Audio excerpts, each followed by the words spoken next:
आदरणीय सभापति जी, सदन की तरफ से, देशवासियों की तरफ से आपको बहुत बहुत बधाई और बहुत बहुत शुभकामनाएं। आज 11 अगस्त इतिहास की भी एक महत्वपूर्ण तारीख से जुड़ा हुआ है। आज ही के दिन 18 साल की छोटी उम्र वाले खुदीराम बोस को फांसी के तख्त पर चढ़ा दिया गया था। देश की आजादी के लिए संघर्ष कैसा हुआ, बलिदान कितने हुए और उसके परिप्रेक्ष्य में हम सबका दायित्व कितना बड़ा है, इसका ये घटना स्मरण कराती है। हम सबका इस बात की ओर ध्यान जरूर जाएगा कि आदरणीय श्री वेंकैया जी नायडू देश के पहले ऐसे उपराष्ट्रपति बने हैं जो स्वतंत्र भारत में जन्म लिया है।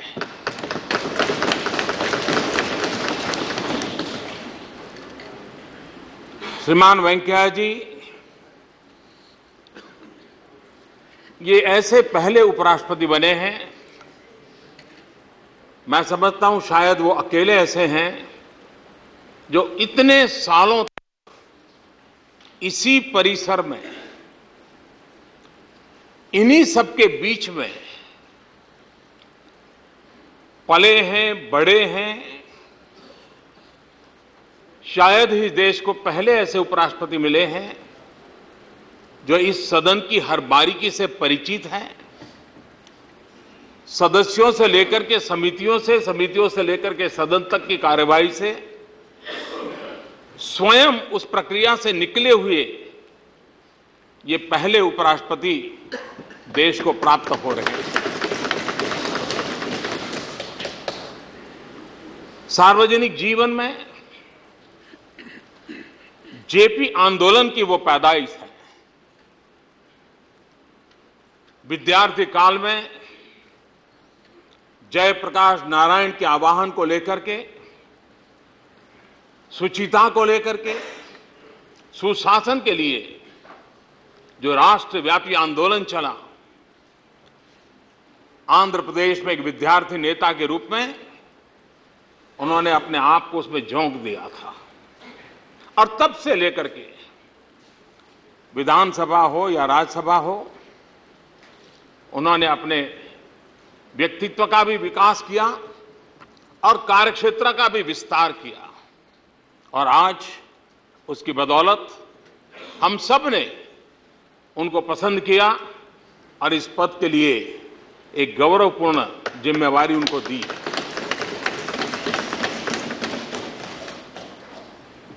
वेंकैया जी किसान के बेटे हैं। कई वर्षों तक उनके साथ मुझे कार्य करने का सौभाग्य मिला है। गांव हो, गरीब हो, किसान हो, इन विषयों पर वो बहुत ही बारीकी से अध्ययन करते हुए हर समय अपने इनपुट देते रहे हैं। कैबिनेट में भी वो अर्बन डेवलपमेंट मिनिस्टर थे, लेकिन मुझे ऐसा हमेशा लगता था कैबिनेट के अंदर चर्चाओं में वो जितना समय अर्बन विषयों पर कैबिनेट में बात करते थे, उससे ज्यादा रुचि से वो रूरल और किसान के विषयों पर बात करते थे। ये उनके डियर टू हार्ट, ये उनका रहा और शायद उनके बचपन का, उनके पारिवारिक बैकग्राउंड का कारण है। वेंकैया जी उपराष्ट्रपति पद पर बैठे हैं, तब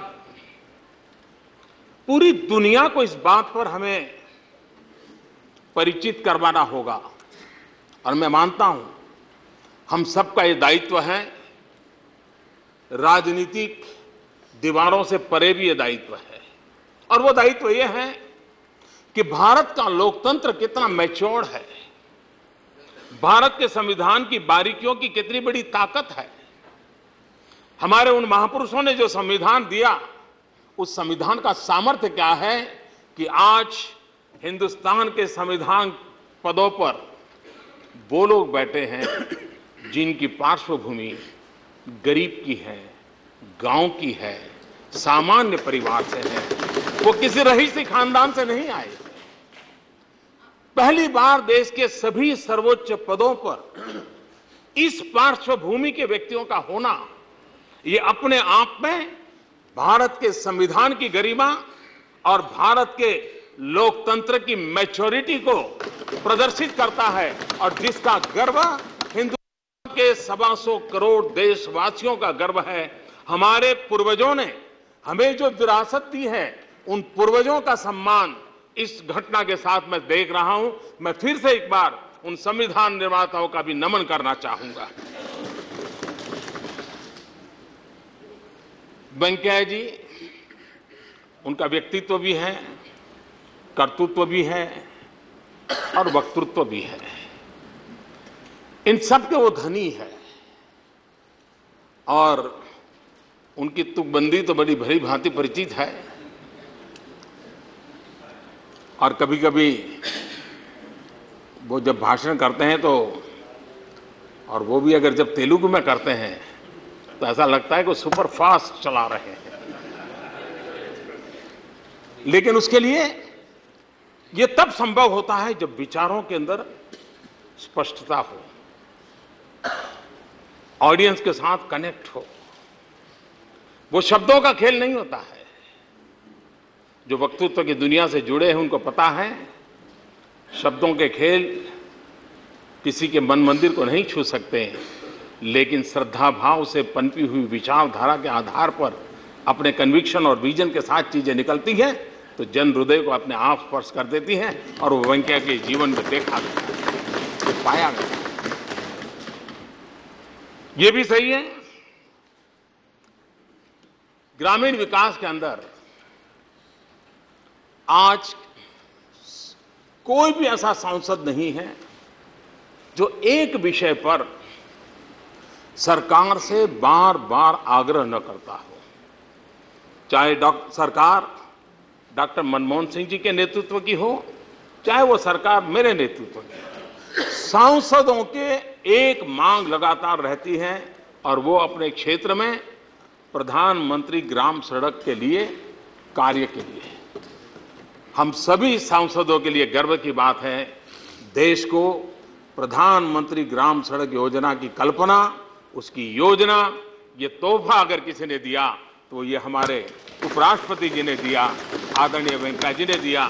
जो आज, और ये चीजें तब निकलती हैं कि गांव के प्रति, गरीब के प्रति, किसान के प्रति, दलित पीड़ित शोषित के प्रति अप्रत्व होता है, उनको कठिनाइयों से बाहर निकालने का संकल्प होता है, तब ये होता है। आज जब उपराष्ट्रपति पद के रूप में वेंकैया जी हमारे बीच में है, इस सदन में हम सबकी एक कठिनाई रहेगी कुछ पल, क्योंकि बार में से कोई वकील अगर जज बन जाता है तो, और शुरू में उस कोर्ट में उसके साथी नीचे बार के मेंबर जब बात करते हैं तो जरा अटपटा लगता है कि कल तक तो मेरे साथ खड़ा रहता था, मेरे साथ बहस करता था, और आज यहां मैं उसको कैसे।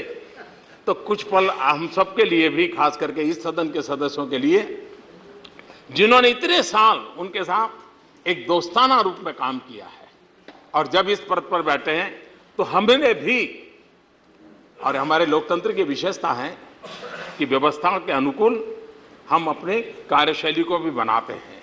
और मुझे विश्वास है कि भले ही हमारे बीच से इतना लंबा समय तक राज्यसभा के सदस्य रह करके हर बारीकी से निकले हुए एक पके पकाए व्यक्ति उपराष्ट्रपति पद और इस सभागृह के सभापति के रूप में जब हम लोगों का मार्गदर्शन करेंगे, हमें दिशा देंगे, इसकी गरिमा को और ऊपर उठाने में उनका योगदान होगा। मैं मुझे पूरा विश्वास है, एक बहुत बड़े बदलाव के संकेत में देख रहा हूं।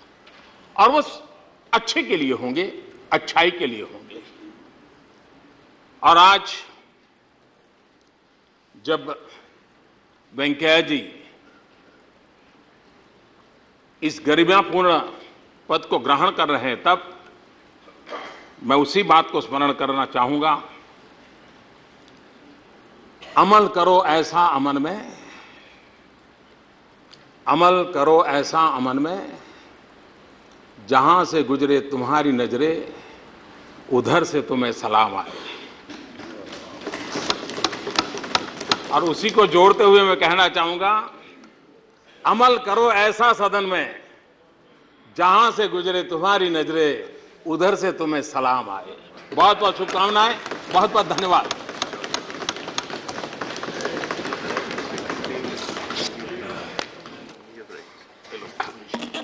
लीडर ऑफ द अपोजिशन, माननीय चेयरमैन साहब, मैं आपको अपनी तरफ से और हमारे साथियों की तरफ से आपको बहुत ही हार्दिक बधाई देता हूं। भारत के नए उपराष्ट्रपति बनने पर और इस हमारे सदन के और हमारे राज्यसभा के चेयरमैन बनने पर विशेष रूप से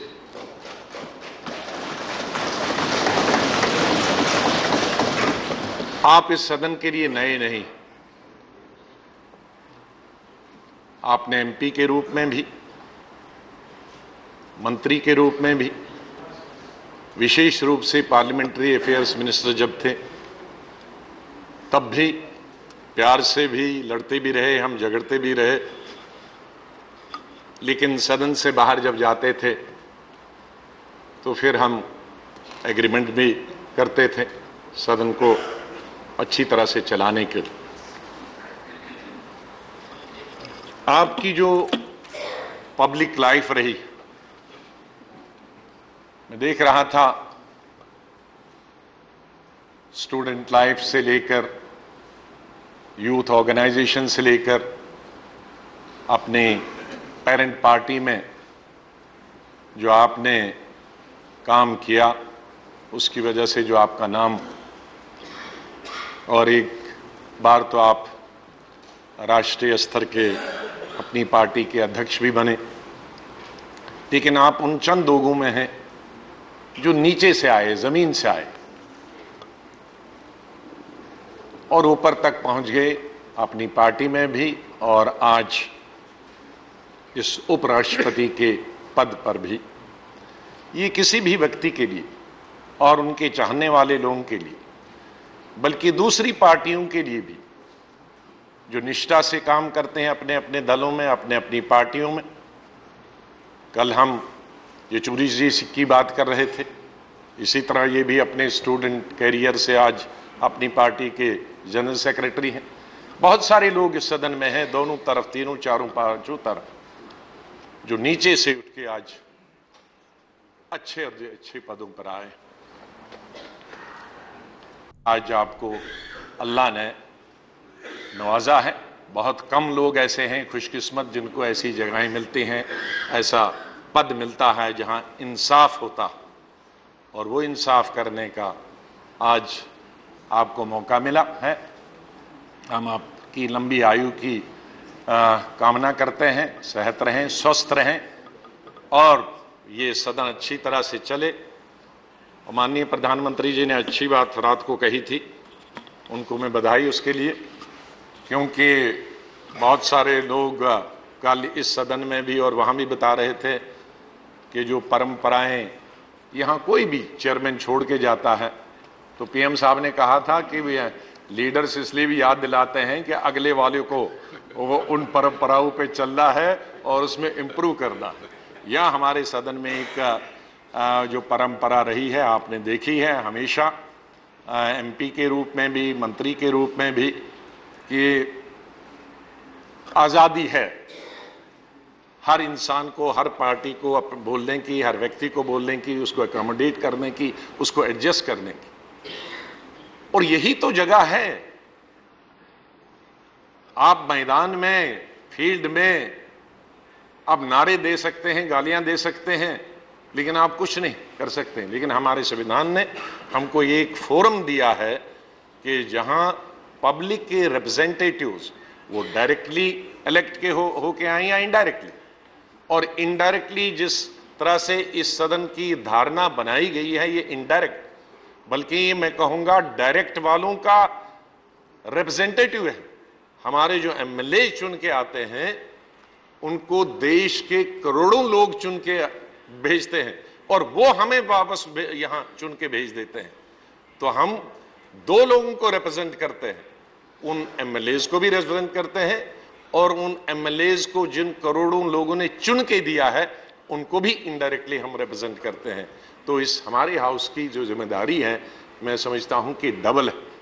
उस हाउस की जिम्मेदारी पब्लिक की है, हमारी जिम्मेदारी पब्लिक की भी है, और जो स्टेटों में लेजिस्लेचर्स हैं उनकी जिम्मेदारी है। तो इसलिए इसका जो इम्पोर्टेंस है उसको किसी तरह से कम नहीं होना चाहिए। और जो परंपरा रही है कि यहाँ डेन में कोई भी बिल पास नहीं होता है, मुझे पूरा विश्वास और भरोसा है, और बल्कि मैं सभी विपक्ष की तरफ से आपसे अनुरोध करूंगा कि वो परंपरा कायम रहनी चाहिए। इसी के साथ मैं आपको एक दफा बहुत भी हार्दिक बधाई देना हूँ। बहुत बहुत धन्यवाद। आचार्य रामगोपाल यादव जी।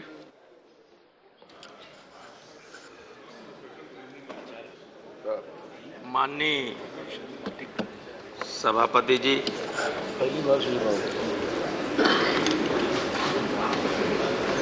मैं आपका अपनी तरफ से और अपनी पार्टी समाजवादी पार्टी की तरफ से अंतर मन से स्वागत करता हूँ।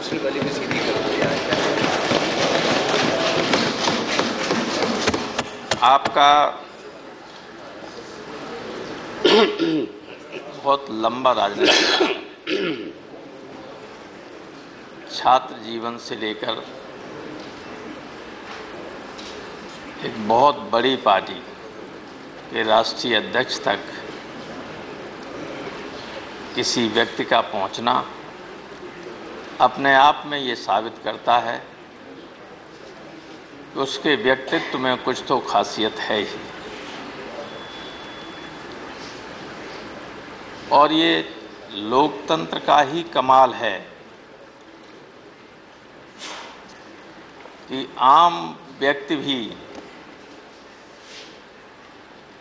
मामूली घर में पैदा होने वाला व्यक्ति भी बड़े से बड़े पद पर पहुंच सकता है।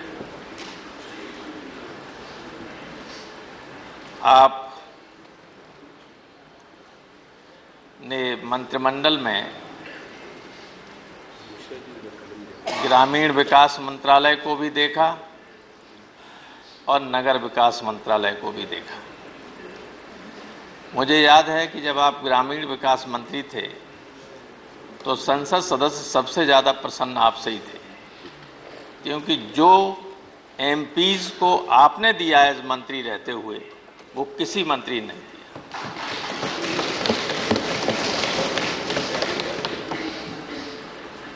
मैं चाहता हूं कि आपकी